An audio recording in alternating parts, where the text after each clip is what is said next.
What's going on, everybody? Mortem here, this time bringing you my review after 100% for Sumerian 6. A short and sweet stealth tactics game, all about, of course, stealthily taking out your targets and progressing an alternative World War II history story. But before we get into all that, to get my usual stuff out of the way, I review games after 100% all the time to set me apart from other reviewers on the platform, and while that does include the achievements, it also includes a lot more than that. There's a video linked below that goes over everything I cover in these reviews, but also my Steam profile is public and linked below as well. Though, in the case of this particular game, I am bringing you this review a little bit before the game launches later today on September 2nd, which is possible thanks to a review key provided to me by Good Shepherd Entertainment, who was working alongside the game's publisher, Devolver Digital, who provided the actual key. That said, this is a relatively short and sweet title, as I mentioned. Realistically, a full playthrough of this is probably going to be like 10 to 15 hours at most. So that's something to know. But as I mentioned, this is a stealth tactics title. That is important because it's a relatively niche genre of indie games, I would say, with one of the more prominent developers of that style of games, Mimimi Games, relatively recently shutting their doors after their last title, Shadow Gambit. So it was cool to see the developer Artificer here take up the mantle of this particular game, especially since Artificer is behind another really cool game I enjoyed called Showgunners, which was a great TRPG. And much like Showgunners, actually, what they've done here is taken, I would say, this sort of style and genre of games and made a really great rendition of it without really trying to innovate or bring anything truly special to the table. So on one hand, I think this is a fantastic time, but I do think they could have been a little bit more bold in their implementation and tried some new things. But as it stands, I would say this was a fun title that really got across the core of what this little niche genre is all about, which hopefully, over the course of this review, I will make clear. Now, as always, I like to kick off these reviews with a look at the technical state of the game overall, and happy to say here that everything was good. I honestly didn't encounter any issues at all, really. The game crashed on me exactly one time across about 30-ish hours, running through the game several times, and I think this might have been due to the number of characters moving all at once, as some of the levels of this stealth tactics game can have like literally 100 plus enemies and your characters on it all at once, and I think what might have caused that one crash was so many of them moving all at once. But otherwise, I really just don't have much to say here because the game ran pretty flawlessly otherwise. Now, with this game about to release to the general public, so to speak, who are going to naturally have different approaches to things, different hardware on PC, of course, they might run into things I did not encounter. So definitely keep that in mind, and maybe wait for some of those early reports if you really want to, but there's also a demo over on Steam if you want to get the gist of how this is running for yourself, and what's more, it would appear that that demo does carry over to the full game as well. Now from here, this review is going to be a little bit different than my normal ones, as it's going to move a little faster simply because this is, as I mentioned, a relatively small game, and so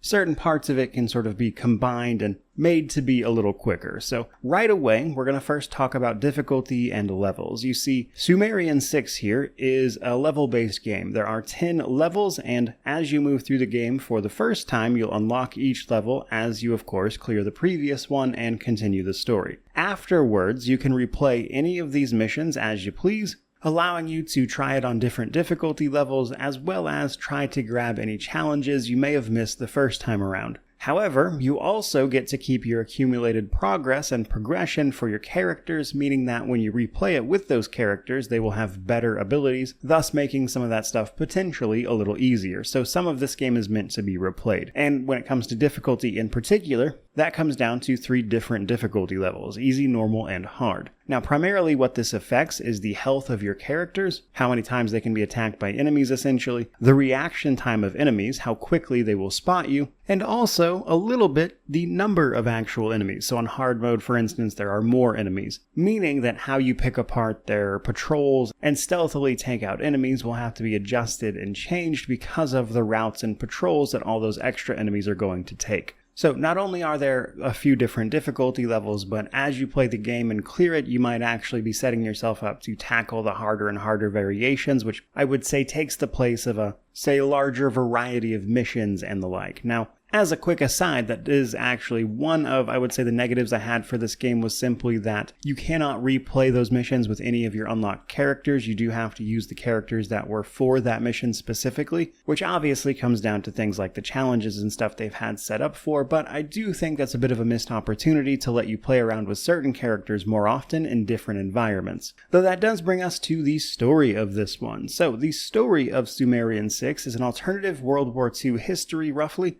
that sees our characters chasing after a sort of magical substance known as Geiststoff, which, truth be told, I'm hoping somebody in the comments might be able to tell me if there's some special meaning to that word or what it translates to, because I tried to translate it and was told the English version also just meant Geiststoff, which was not particularly helpful, as you might imagine. But this magical super substance is basically a potential source of limitless energy that a research team post-World War I discovered, known as the Enigma Squad. The Enigma Squad, in experimenting with this substance, quickly learned it's also extremely dangerous, only for them to disband and one of their members to join up with the Nazis in World War II in order to further their research into the substance, which has fueled all sorts of discoveries, not the least of which that this substance appears to be able to give people like a limited form of superpowers, essentially, which accounts for some of the abilities we're going to be using along the course of the game. But obviously, this wonder substance in the hands of the Nazis is something we want to put a stop to, so our team sets about trying to end that, which takes up the story. Along the way, we're going to meet up to 6 potential companions to take along with us with their own movesets and approaches to taking out enemies that you'll have to use cooperatively with your other teammates in order to take down enemies and sort of dismantle their routes and patrols and get by them. Which brings us to the gameplay and combat section of this one, which, truth be told, is kind of one and the same. Now, if you've ever played a stealth tactics game, you will pretty much immediately get the gist of this. So your main goal, of course, is to take out enemies without raising any alarms as stealthily as possible. This involves, of course, taking them out without being seen, but also hiding their bodies and doing other things to simply prevent alarms from being sounded.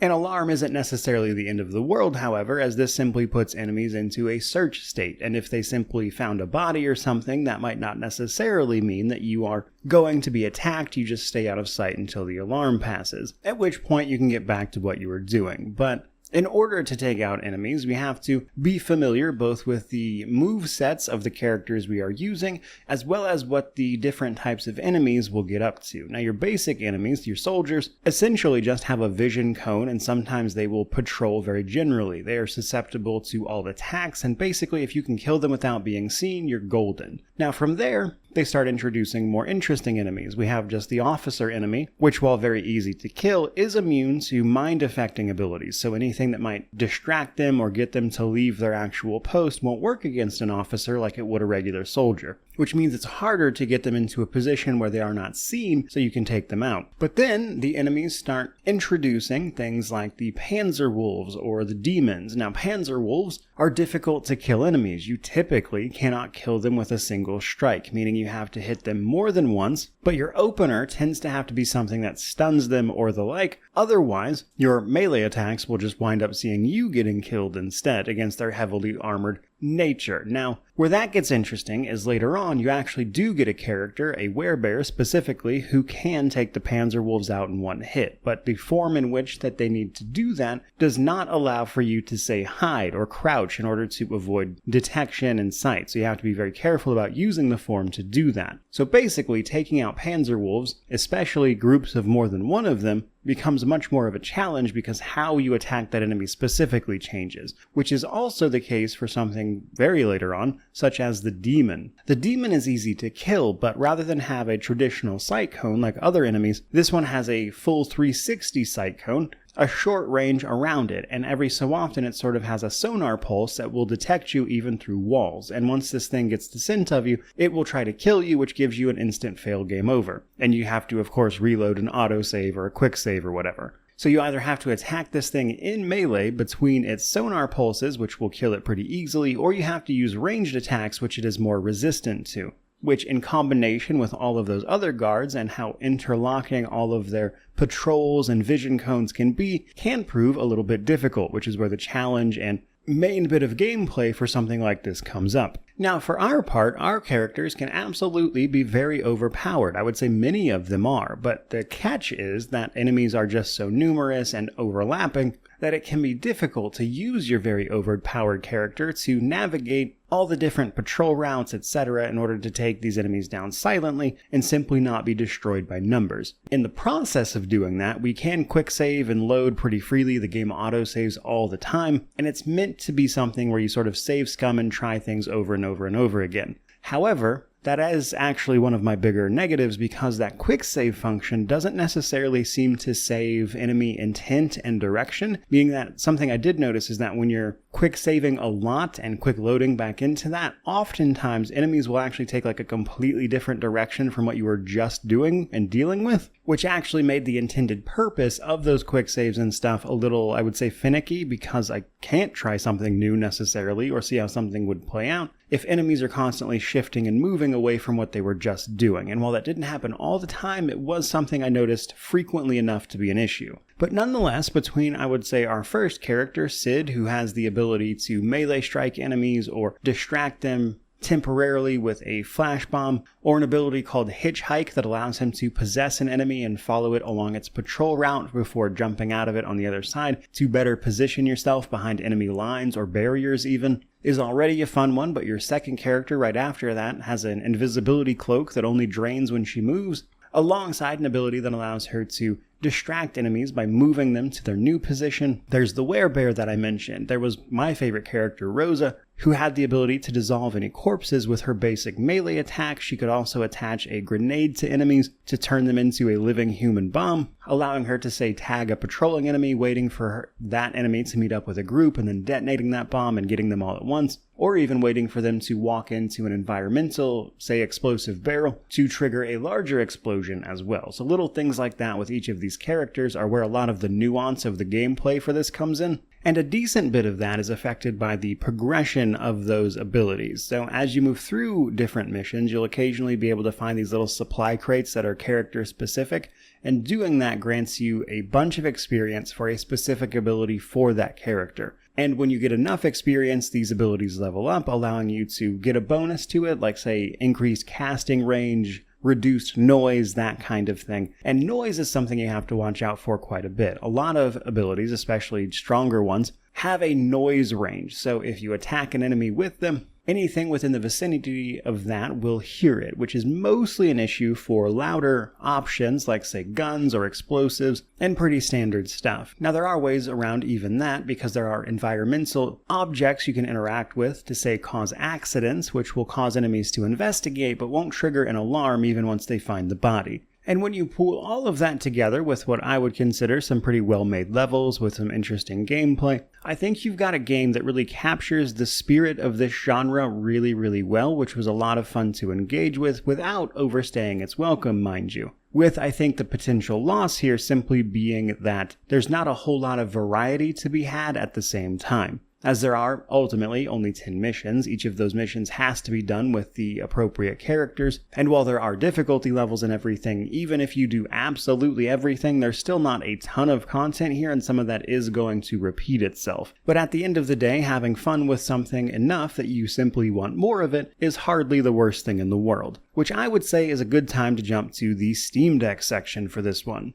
Now, while I was hoping this would run pretty well on the Steam Deck, I mostly just had a lot of issues. It does have cloud saves, controller support. The controller UI in particular, I think, was surprisingly well done. I was worried about how that would work with a mostly real-time game, but I think ultimately the controller feels pretty well done. Now, the issue was that basically no matter what, after a few minutes of playing the game, I would get some form of error. Sometimes the game would give me a fatal crash error right as I was trying to load into a level. Other times I would get to play it for a little while and then the game would suddenly crash on me. So in theory, I think once whatever is causing those crashes is fixed, then I think it'll be pretty playable on that platform, but until that happens, it's not really going to work. And that brings me to my conclusion for this one. Now, normally I would do positives and negatives and everything, but this game is so relatively small, I think we can do that all in one here. Basically, I would say that Sumerian 6 is, on one hand, I think is going to be great if you play those types of games and you enjoy them, but on the other hand, I think it probably plays it just a little too safe. There are a few things I would have liked to have seen personally, like the ability to play all of the characters, or your own selection of characters, say after you've cleared a mission and you're coming back to it, and a little more mission variety in general would have been nice. But given the indie nature of this title, I'm not terribly concerned about it, because ultimately I had a fair bit of fun with this one. Now, it's my understanding that this game is going to be launching at $30, and while I think this genre will continue to be pretty niche, and thus certainly not for everyone, I think for the people who do enjoy that particular type of game, then Sumerian 6 is a great version of it, and worth the $30. So it gets a buy out of me, and I hope if they happen to make another game in this genre, or they continue to carry forward in that manner, that they try to take things a little bit farther and shoot for the moon a little bit. Now, at any rate, if you're on the fence about this game, do remember there's that demo available over on Steam. You can check it out for yourself before you even pay for it if you want to see if it actually is for someone like yourself. But either way, that's pretty much going to do it for this review. So I certainly hope you enjoyed it. If you did, don't forget to like, comment, subscribe, all that YouTube jazz. Let me know how you feel about this one down in the comment section below. But regardless of any of that, truly, just thank you so much for watching. I really do appreciate it. May you wander in wisdom and have an amazing day.